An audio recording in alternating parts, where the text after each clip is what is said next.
With any pottery making process, clay preparation is essential.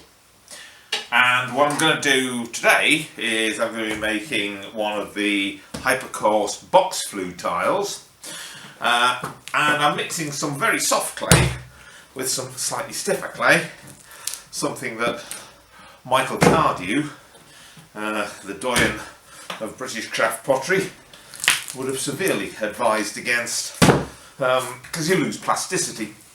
Thankfully, in making a box flue tile, plasticity isn't that vitally important. But you'll also see I've got two different coloured clays here, and that means that I've got to thoroughly get those mixed together before I can make the tile properly. If the two types of clay are not thoroughly mixed, then what will happen is that the shrinkage and variation in stress between the two clays could easily pull the tile apart.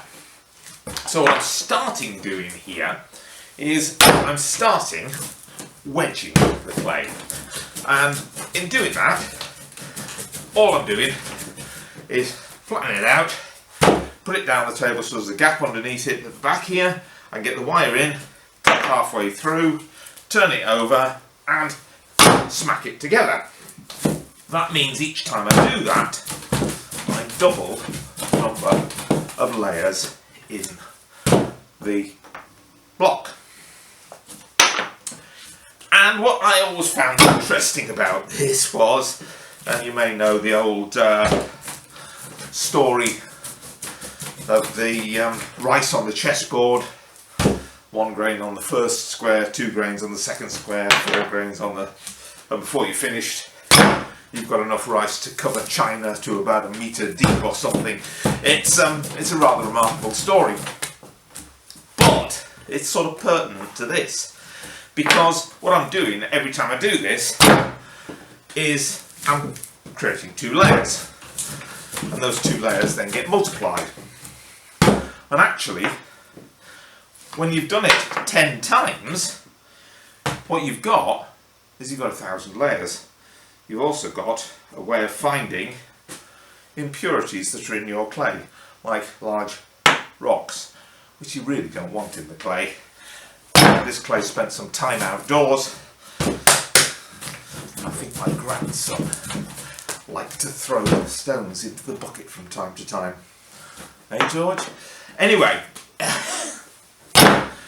so 10 times and you've got 1,000 layers. That's really quite remarkable, or over 1,000 layers. But that means if you do it 10 times more, you've multiplied that 1,000 by 1,000. 1,000,000 layers really is quite remarkable. And I did earlier make a video that talks about how I think that relates to the transmission of diseases, and in particular to the wearing of masks. Go off and have a look, you might be interested.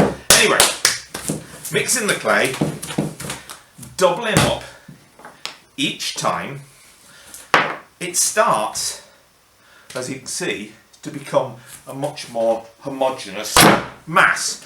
But I need to make sure that it's thoroughly mixed. Now, I'm doing this on a bench by doing this cut and slap wedging. A lot of potters around the world will wedge their clay by foot.